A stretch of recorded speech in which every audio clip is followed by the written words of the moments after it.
juge ma million tan fila minɛ ka cini bila juge ma Dawuda bila k'u ye wari minɛ Dawuda la ko Dawuda bila juge m'o kɛ iko ko juge ye million tan fila minɛ o tɛ tiɲɛ iko k'a bilara o tɛ tiɲɛ k'a taara Muritani o tɛ tiɲɛ iko ko mugujugu yera bolo mugu min yera bolo kati tɛ dɛ anw ye dama maarakɛlaw de i bi nin ye dama nala de i b'a ye ɲama de rɔ nga k'a fɔ tribunal bɛ sɔrɔ Mali kɔnɔ bi surtout Kati capitale militaire k'olu bɛ mɔgɔ dɔ minɛ o tigi ni bɔmu b'o bolo k'o ye terroriste hali ne ye million 100 di ne ma da la ko juge b'i bila Umaru trahison kanu kama Umaru muso jiginna trahison kɔnɔna Umaru y'a den ta k'a tɔgɔ da Asimi na a ma deli Asimi ye tile kelen a ma deli ka taa ci bila Asimi ma bon ne Sidiba ye ka bɔ Kati numéro la n sigiyɔrɔ bɛnnen bɛ yen ma n bɛ n lamɛnbaga bɛɛ fo k'u bɛɛ barikada n b'a fɛ fɛnɛ bɛɛ k'i tulo ma jɔ n ka nin kibaruya in fɛ jamana kɔ kan ani jamana kɔnɔna na surtout jamana marabagaw nin kibaruya min filɛ nin ye nin kibaruya in bɛ Kati tribunal de kun kan anw ka baara ɲɛsinnen bɛ jamana ani jamanadenw ka hakɛ ɲinini na k'a d'u ma o kɔrɔ ye ni bin kɛra fanga kan fanga ka hakɛ bɛ ɲini an fɛ k'a di fanga ma n'o ye jamana marabagaw ye ni jamana marabagaw fɛnɛ binna jamanadenw kan an bɛ jamanadenw fɛnɛ ka hakɛ ɲini k'a di jamanadenw ma ni bonya ni karama ani patience ni kodɔn kɔnɔna ye o hukumu de kɔnɔna na anw ye an balimakɛ ka kibaruya sɔrɔ n'o ye Umaru ye k'a fɔ k'a minɛna a datugulen bɛ Kati tribunal la ko bɔmu 22 yera a bolo k'a ye million 12 sara juge ye Kati tribunal la ko juge y'a bila juge kɛlen kɔrɔfɔ k'a bila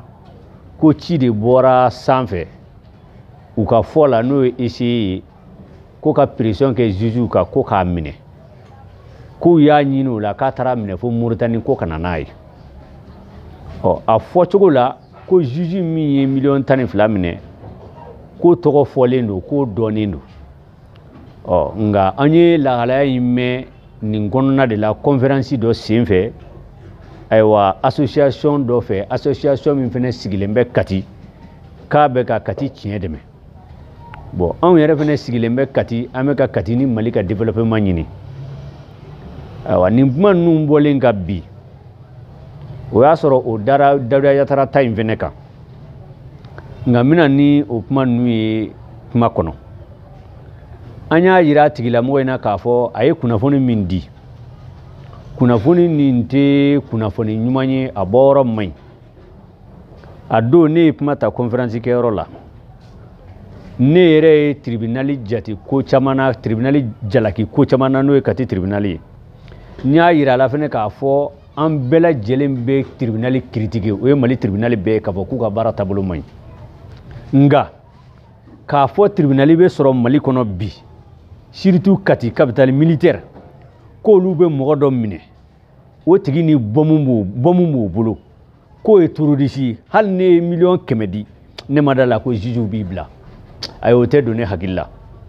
ne m'a fɔ bɔmu ma ye nin bolo mais bɔmu min yera a bolo bɛ se ka kɛ bɔmu artisanal ninnu ye minnu bɛ kɔlɔnsenna ninnu bɛ baara kɛ min na ani damadingɛselaw bɛ baara kɛ min na ani minnu bɛ baara kɛ mini kɔnɔ u b'a kɛ min na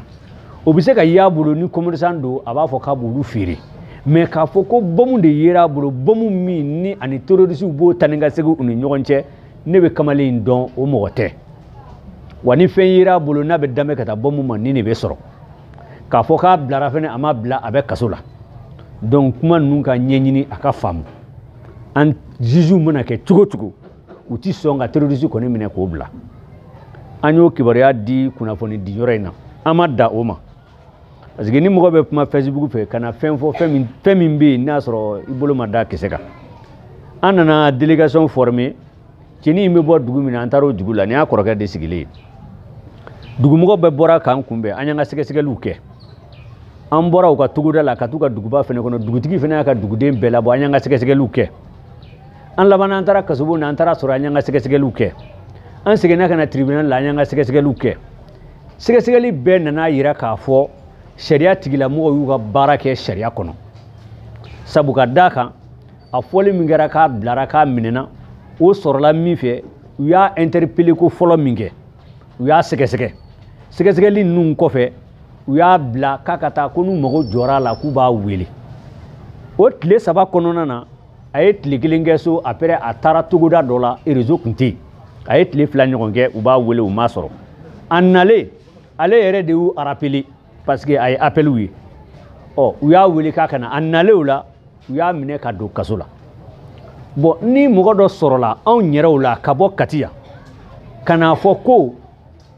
i bɛ mɔgɔw wele ka na fara ɲɔgɔn kan ka conférence de presse kɛ Kati justice kan mun na ko parce que ko Kati justice k'u ye mɔgɔ dɔ minɛ ko bɔmu 22 yera o bolo ke e y'o seere ye i ye bɔmu 22 in ye i ɲɛ la n'i ma fili kuma la dɛ ko bɔmu 22 a ma dɔ 12 i y'o ye i ɲɛ la ko bon ko a minɛna a minɛlen ko million 12 dira juge dɔ ma ko juge in ye a bila donc juge min y'a bila o tɔgɔ fɔlen do i ye nka i tɛn'o fɔ jama na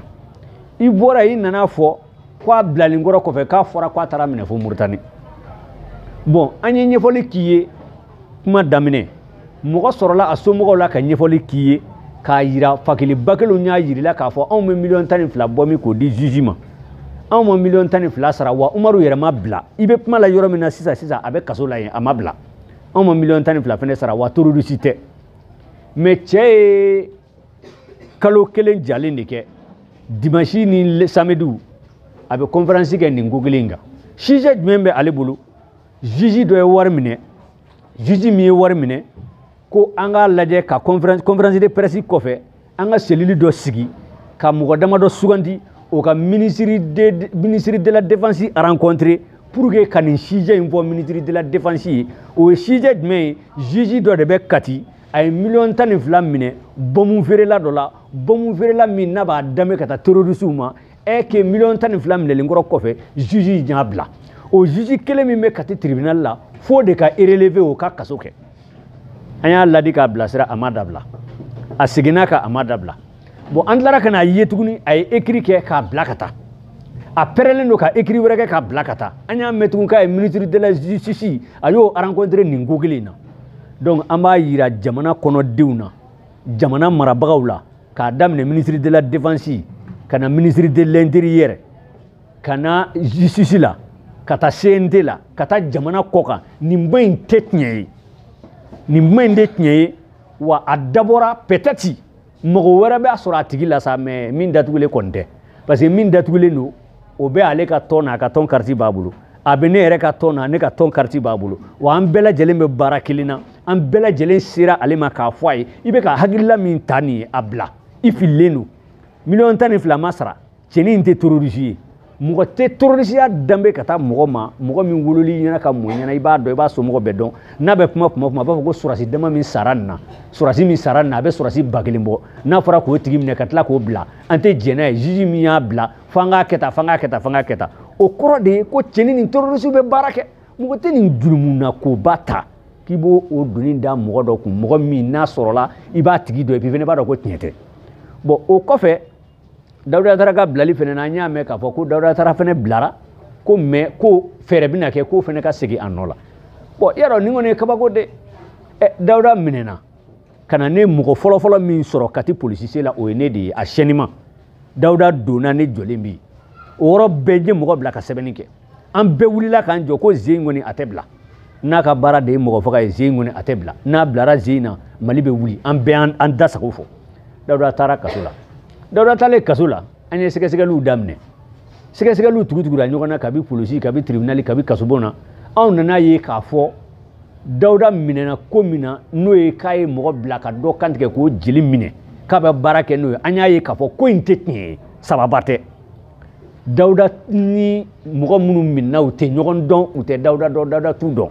wa Dawuda minɛna kun min na Kati yan a bin nkalon a sini nkalon a sinikɛnɛ nkalon tiɲɛ tɛ Dawuda ma minɛ mɔgɔ fagala yan m'a fɔ Dawuda ma deli ka mɔgɔ faga m'a fɔ Dawuda tɛ mɔgɔ fagala ye mais min kɛra Kati yan o tɛ tiɲɛ ye o de kama Kati tribunal ye fɛɛrɛ kɛ ka Dawuda minɛ k'a lasago après lasagoli kɔfɛ sɛgɛsɛgɛliw bɛɛ kɔfɛ Dawuda bilara mɔgɔ min ye mɔgɔ minɛ k'i b'a kantigɛ tribunal bɛ se k'o tigi minɛ cogo di san 2 kaso kɔfɛ k'o tigi bila mais a sɛgɛsɛgɛra k'a fɔ Dawuda bilara parce que fili de kun don an tɛ mɔgɔ si jalaki polisi minnu taara a minɛ a dira gendarme minnu ma a taara tribunal mun na nin bɛɛ lajɛlen y'u ka jateminɛw kɛ u ka tiɲɛw kɔnɔna de la mais sɛgɛsɛgɛli conclusion nana min yira k'a fɔ Dawuda ma nin kɛ bon ni mɔgɔ min ye silamɛ ye mɔgɔ min mana hali mɔgɔ 100 faga 101 n'a m'o faga n'i ye silamɛ ye dɛ n'i bɛ siran Ala ɲɛ n'i ɲininkara i b'a fɔ ko karisa tiɲɛ yɛrɛ la a ye nin mɔgɔ 100 bɛɛ faga mais 101 in karisa de y'o kɛ ale nɔtɔ ye n'i ye silamɛ ye mais k'a fɔ dɔrɔn Dawuda delila ka minɛ ni ɲɔgɔn na ni min kɛra Mali kɔnɔ dɔrɔn an bɛ sin ka taa Dawuda minɛ n'an condamné dɔrɔn an bɛ taa minɛ n'an découragé an b'a bila ko parce que mɔgɔ fagala don non Dawuda yɛrɛ bilama Dawuda to o circonstance yɛrɛ kɔnɔ bilen fɔlɔ o tun ye denmisɛnniya yɔrɔ ye a bɛ kuma caman fɔ a bɛ kokɛbaliw caman kɛ a bɛ kuma kuntanw caman fɔ Dawuda bɔra o kɔnɔ bi bon ni Dawuda bɔra o kɔnɔ bi o ka kan ka diya maliyɛnw ye o ka kan ka diya silamɛ bɛɛ ye maa o maa bɛ Ala dɔn o ka kan ka diya bɛɛ ye parce que maa min bɛ nin sira façon kan n'a seginna kɔ ka na don a ka diinɛ na n'a seginna kɔ ka sira tilennen minɛ o y'aw wasoko de ye m'a fɔ ko Dawuda tubira dɛ kabi kelen dɔ ka taa fɔ ko karamɔgɔkɛ dɔ ko Dawuda tubira m'a fɔ k'a tubira dɛ mais Dawuda tun bɛ o mɔgɔ faga wale minnu kɛ a n'a tun bɛ kumaba minnu fɔ a bɛ walejugu minnu kɛ k'a ɲɛsin bunahadamadenya ma Dawuda bɔra o kɔnɔ bi Dawuda bɛ baara min na bi kaba bɔra fɔlɔ ta la Dawuda bɛ élevage de k'a ka so kɔnɔ a bɛ ambushi kɛ a bɛ baganw ladon n'u kilora a b'u feere a b'u wari minɛ a ka bɔli yɛrɛ man ca Dawuda taara minɛ o hukumu de kɔnɔ k'a ye mɔgɔ faga kati ka na don kaso la mais n'i y'a ye juges y'a bila u fariɲara k'a bila u y'a ye a ma fɛn kɛ de bon ni mɔgɔ dɔ sɔrɔla kati yan k'e bɛ wuli juges contre la ko mun na k'u ye Dawuda bila e tuma i yɛrɛ tɛ taa baara kɛ tribunal la siɲɛ kelen ne hakili la ko ka ca kati min tɛ tribunal ye quoi kati administration tolilen bɛ ka se degré min na ni mɔgɔ min b'o bɛɛ ye k'o to yen ka t'i ni da juges ni kan ko fo i ka problème se o dɔ ma ko parce que u ye mɔgɔ dɔ minɛ u ye mɔgɔ dɔ bila bon problème min bɛ justice la n'anw delila ka kuma k'o la a si ma kɛ ne kɔ mɔgɔ delila ka minɛ ko marifa yera a bolo k'a b'a fɛ ka dɔ faga k'a ka moto minɛ a la ko tribunal y'o minɛ ko ka tila k'o bila o kɛra kabi salon an y'o kuma fɔ k'a ban pewu bon o juges yɛrɛ tɛ yen bilen o juges bɛɛ mitera mɔgɔ kuraw de nana mɔgɔ kura min nana procureur kura de bɛ yen ani président kura tɔ bɛɛ mitera o tɔ mɔgɔ kura minnu nana a ma k'u ɲɛna u t'a kalama bon don o don n'a bɛ kan ka fɔ k'olu ye 1,2 minɛ ko k'olu wele ministre de l'intérieur fɛ yen bon pourquoi les mots ministre de l'intérieur pourquoi les mots le chef d'état-major pourquoi pour quelle raison ministre de la défense ka ko jumɛn maintenant justice ko a ka ko jumɛn maintenant mais c'est pour que k'a yira ministre de la défense la kati tribunal u ye terroriste dɔ de minɛ bombe yera a bolo u y'a bila donc il faut que kati tribunal ka problème sɔrɔ n'o tɛ ministre de la défense ka mun bɛ justice ko la e ma taa ministre de la justice fɛ yen fo ministre de l'intérieur bon nin kun ye mun ye bon ko chef d'état-major fana bɛ écrit o écrit kun ye mun ye toujours ko fo cɛnin ka kɛ terroriste ye diyagoya k'a sɔrɔ cɛnin tɛ terroriste ye donc o de ye ne Sidiba kuma kun ye nin ko in na nkalon fila de bɛ ko in kɔnɔ n bɛ k'o de fɔ n'a ma bɛn a tigi ma a bɛ se ka n wele justice la nkalon fɔlɔ ye min ye a ye nkalon da juges la o tɛ tiɲɛ ye juges ma 12 minɛ ka cɛnin bila juges ma Dawuda bila k'u ye wari minɛ Dawuda la ko ka Dawuda bila juges m'o kɛ n'o y'a sɔrɔ o kɛra o bɛ Dawuda ni juges cɛ mais o ye Dawuda bila de parce que a nɔ ma y'a la bon ni cɛnin min fana b'u bolo kaso la ye u bɛ sɛgɛsɛgɛli la hali bi a ma condamné a ma jugé a ma foyi a bɛ ka sɛgɛsɛgɛ a bɛ ka n ka kuma minnu fɔ ni tiɲɛ don ni tiɲɛ tɛ mais an ye éclaircissement bɛɛ di k'a jira k'a fɔ tiɲɛ tɛ terroriste tɛ bombe min yera a bolo bombe artisanale don a bɛ feere Mali fan bɛɛ hali sisan n'i taara marabagaw kɔrɔ i b'a santa sɔrɔ a bɛ fara ɲɔgɔn kan ka kɛ ka kɔlɔn sen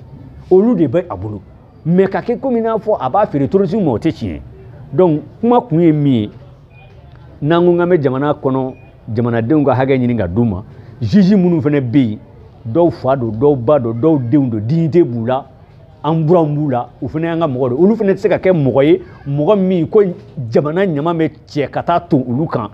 parce que dɔrɔn n'an content n'an bɛ fɛn dɔ dun an bɛɛ fɛn dɔ f'u ma mais n'u ma min kɛ tiɲɛ yɛrɛ yɛrɛ la o ka fɔ quoi nkalon de dara Kati tribunal la o Kati tribunal bilama an bɛ Ala fo ka Ala barikada fɔlɔ ko tiɲɛniba minnu tun bɛ kɛ yen an ye président kura min sɔrɔ ani procureur kura minnu sɔrɔ an bɛ yɔrɔ min na bi bi in na u jɔlen bɛ u jɔyɔrɔ la bon maliyɛnw k'a dɔn fana k'a fɔ jamana se ka yɛlɛma yɔrɔnin kelen kusi kelen tɛ o bɛɛ de ye dɔ kɛ n'an bɛ yɛlɛma an bɛ yɛlɛma dɔɔnin de bon tribunal fana n'a bɛ yɛlɛma a bɛ yɛlɛma dɔɔnin de den seliku ka sin k'a fɔ k'i bɛ mɔgɔw tilen n'i y'o kɛ i bɛ fitinɛ wɛrɛ de wuli an kɔni ka tribunal bilama an b'a fɔ an tun b'an plaign'u la ko minnu na ka kɔrɔ an bɛ yɔrɔ min na komi bi bi in na caman bɔra o la et puis u bɛɛ ye jeunes ye an n'u bɛ baara kɛ ɲɔgɔn fɛ n'an ye fɛn min ye n'a ma ɲi an b'a f'u ye bon k'a fɔ fana k'u b'u ban ka sariya labato an m'o yɔrɔ ye mais ni tigilamɔgɔ mago bɛ min na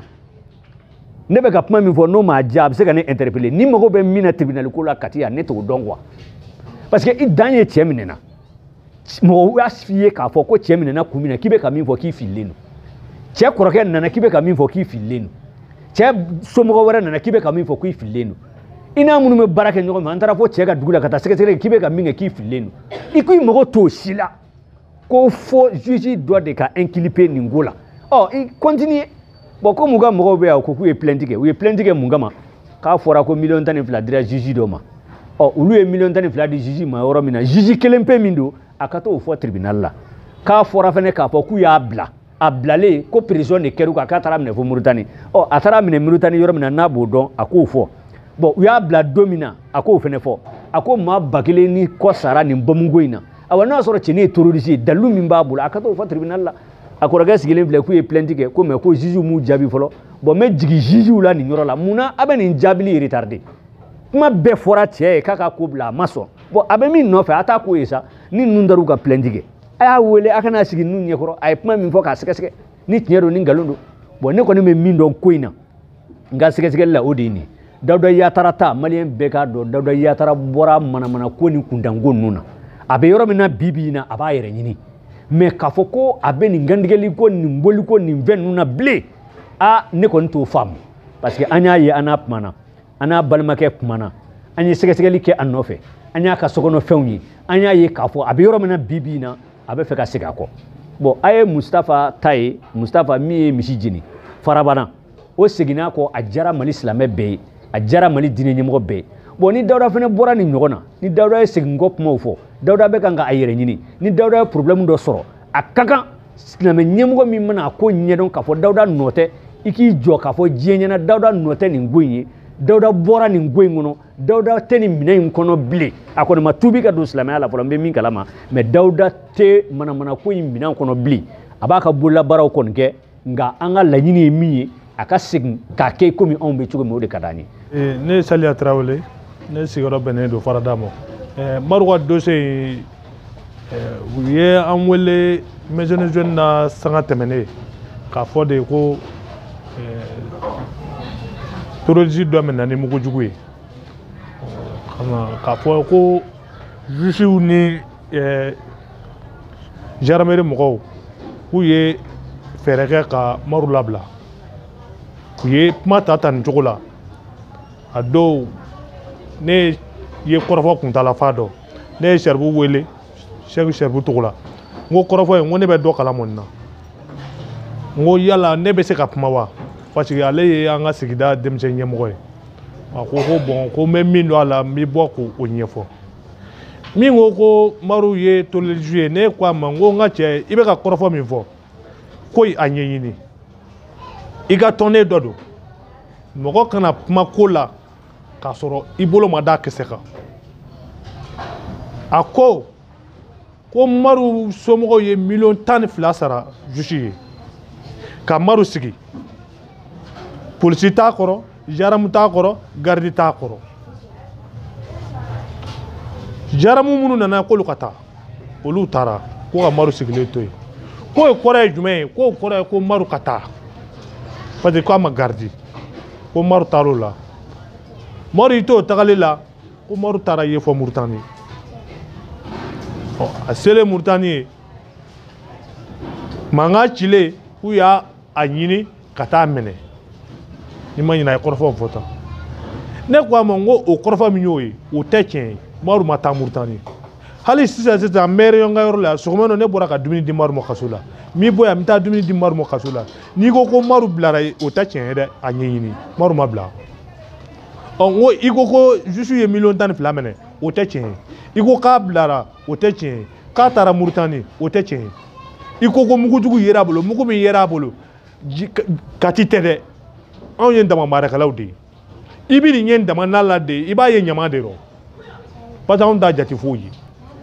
ye n'i nana i sigi diɲɛ ɲɛna k'i b'i ka fanga ɲini Maru kan fanga wɛrɛ bɛ yen wa n bɛ min fɔ vidéokɛlaw ye a ye to ka ko ninnu a y'a bɛɛ bila a kana tigɛ tigɛ dɛ a y'a bɛɛ bila parce que kuma dɔ bɛ yen n'a dɔ taara sisan ka dɔ bila kuma in dɔ bɛ taa laban nin kɔnɔ a ti faamuya o de bɛ ka mɔgɔw tɔrɔ bi kosɛbɛ kɔrɔfɔ min bɛ ne fɛ mariko la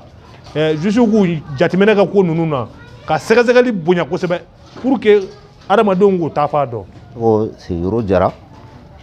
n bɛ bɔ fabu la n ye dugutigi ka conseil ye tiɲɛna n b'a dɔn ka ko in vraiment n'an ko k'an dusukun kanfalen tɛ an dusukun kanfalen don mɔgɔ si ma Umaru dɔn ni ko kolon ye Umaru y'a ka a bangena fabu la k'a mɔ fabu la k'a ka fɛn bɛɛ kɛ Umaru ma deli ka taa tile kelen si hali jamana wɛrɛ kɔnɔ a perew yɛrɛ b'an bolo n'i bɛ Umaru ɲini hali sisan n'a a tɛ bolo ta n'i b'a ɲini ɲini yɔrɔ kelen dɔrɔn de b'a la i b'a sɔrɔ yen k'a fɔ ko u bɛ kɛlɛ ka Umaru minɛ ko Umaru ye terroriste ye terroriste tɛ bi an b'a sera bi an b'a sera sini n'i kɔni bɛ baara la ni fɛn yɛrɛ i bolo fɛn min man ɲi ka y'i bolo an bɛ se k'a fɔ o de ye Umaru sɔrɔ ka sababu kɛ papiye tɛ a la mais k'a fɔ ko Umaru ye maajugu ye maajugu tɛ ne min filɛ ne ye dugutigi conseil ye an ka dugu la transition in bɛ daminɛ don min na sɔrɔsiw ko an bɛɛ ka jɛ an ka jamana bɔ nɔgɔ la an ka jamana dɛmɛ dugutigi fana ye duguden bɛɛ la fara ɲɔgɔn kan cɛkɔrɔba o musokɔrɔba bɛɛ n'i ye sikanɔma ye i k'a fɔ a bɛ ko fɔ faamaw ye dugu bɛɛ bɛnn'o kan k'a fɔ ko mɔgɔ bɛ taa sɔrɔ an ka fɛn dɔ ye ko o bɛ ka terroristes dɛmɛ tiɲɛna tiɲɛ tɛ bi tiɲɛ tɛ sini faso an b'a jɔ a bɛ jɔ bɛɛ de ye yanni i ka fɛn ta ka taa di mɔgɔ fɔlɔ ma k'i yɛrɛ faga o bɛ se kɛ cogo di o kɔni ye nkalon da Umaru la sinon k'a fɔ ko Umaru ye mɔgɔ jugu tɛ bi mɔgɔ jugu tɛ sini ni mɔgɔ jugu don an b'a fɔ parce que an bɛɛ ye jamana kɔnɔden de ye peut-être e b'a mɛn e bɛ taa di dɔ ma a bɛ se ka kɛ sababu kɛ dankari e yɛrɛ la o donc e k'i yɛrɛ kɛlɛ ye an kɔni bɛ mun fɔ tiɲɛ yɛrɛ la Umaru ka ko la k'a fɔ ko Umaru ye terroriste ye ne yɔrɔ ko tiɲɛ tɛ bi tiɲɛ tɛ sini Umaru y'a ka fɛn bɛɛ kɛ fabu la a ma bɔ ka taa yɔrɔ si a ma kalan fɛn min b'a bolo de a t'a si dɔn n bɛ se k'a fɔ a b'a dɔn ni fɛn min ye o ye kɔlɔnso in de mais k'a fɔ de k'a bɛ ka terroristes financer tiɲɛ tɛ walahi n'a y'a sɔrɔ ko n bɛ dɔ kalama o yɔrɔ la n b'a fɔ parce que an tɛ dɔ de nɔfɛ an bɛ jamana jɔ de nɔfɛ mais mun fana tɛ a jogo ye n'i ko fana ko nkalon da la lahara bɛ yen dɛ lahara bɛ yen u kɔni bɔra ka vraiment ka kumakolon mun ta ka Umaru sɛgɛrɛ tiɲɛ ka di Ala ye u k'a dabila a ma n'a ye parce que tiɲɛ t'a rɔ Umaru tellement que transition yɛrɛ kanu la Umaru yɛrɛ y'a woloden tɔgɔ da Asimu na walahi Umaru mana hali sikanɔma ye a bɛ ci fɔ dugutigi ye n'a fɔra ko bɛ ka terroristes dɛmɛ a ka bon mɔgɔ hakili ma dɛ Umaru dɔnko mun kɛ a ka ca hali filaninw bɛ yaala ni Umaru y'i ye ni i kɛcogo ma ja a bɛ ci fɔ n ye karisa ye a bɛ to a jate minɛ dɛ yɔrɔ kɔni jamanajɔ kɔni don bɛɛ da y'i se dɛ nin bɛɛ ye jamanajɔ ye n'a fɔra ko u bɛ ka nin waleya ta ka kɛ terroristes ye tiɲɛna an tɛ se ka da o la ne kɔni b'a ɲini jamana faamaw fɛ u ka sabali nkalon min dalen bɛ Umaru la nin ye vraiment u ka sabali k'an mankuto u ka bila a ka taa ka denbaya la dayirimɛ ɲinina de don. Ne tɔgɔ Bɛnkɛ Kulibali ne ye collectif des jeunes pour le développement de la commune de Yelekebugu ne ye o président ye vraiment an terikɛ a n'a jɛɲɔgɔnkɛ ne ye Umaru Jara ye lajarabi min y'a sɔrɔ anw ye Umaru jɛɲɔgɔn ye comme n y'a fɔ a kuma daminɛ na an ka baara ɲɛsinnen don an ka commune ɲɛtaga ma Umaru ye o kɛlɛ an b'o baara min na Umaru jɔyɔrɔ ka bon baara in na kosɛbɛ an bɛ ɲɔgɔn fɛ baara in na depuis an y'a daminɛ fo kana se wagati min na lajarabi y'a sɔrɔ anw tɔnin kɔni an kɛlen ka kunnafoni min tiɲɛna a balila an na parce que mɔgɔ min don jɔyɔrɔ min b'a la dugu ɲɛtaga la jɔyɔrɔ min b'a la commune ɲɛtaga la kana ye k'a fɔ a sɔrɔla ni ɲɔgɔn ko la a balila anw na mais an ye ɲininkaliw kɛ ka sɛgɛsɛgɛliw kɛ k'a ye k'a fɔ fɛn min y'an jɔɲɔgɔnkɛ sɔrɔ n'an b'o fɔ anw tɔndenw n'an b'o fɔ janfa de y'a sɔrɔ an bɛ se k'a fɔ janfa don parce que bɛɛ b'a dɔn an ka sigida la a ka baara ye fɛn mun ye sanni feere don bɛɛ ni dayirimɛ sɔrɔ cogo don